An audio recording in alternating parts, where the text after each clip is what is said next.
Well, it's now up to the jury on whether Robert Bowers will or will not be eligible for the death penalty. KDKA-TV lead investigator Andy Sheehan has been covering the synagogue shooting trial for us.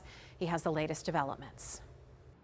Did Robert Bowers act out of mental illness or pure hate when he attacked the Pittsburgh synagogue?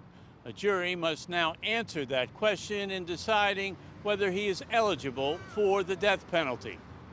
Government prosecutor Sue Song told the jury Robert Bowers was not driven by delusions, but was calm, focused, and goal-oriented when he coldly and methodically murdered 11 people. Quote, on October 27th, Robert Bowers attempted to kill every Jew he could hunt down in the Tree of Life synagogue. He resolved to kill them all because a Jew is a Jew is a Jew. He regretted he didn't kill more. Song said Bowers' actions easily qualify him for death under several required aggravating factors. Did he carefully plan the act? Were there multiple victims? Were those victims vulnerable? Even the defense says the answer to all those questions is yes, but the government also had to prove Bowers had a conscious intent to kill.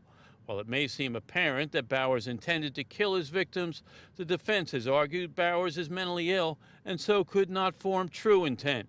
In his summation, defense attorney Michael Burt reviewed in detail the testimony of defense witnesses whom he said provided concrete evidence of brain damage in Bowers and who diagnosed him with schizophrenia and epilepsy.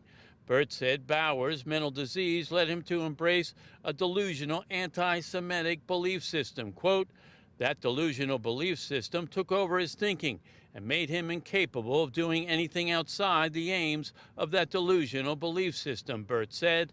But Song called on the jury to, quote, use your common sense. She said Bowers' actions were the result of pure hate, widely held anti-Semitic and white supremacist beliefs. Quote, members of the jury, he fired his rifle more than 70 times. Each and every time he pulled the trigger on his rifle, he was proving his intention to kill, she said.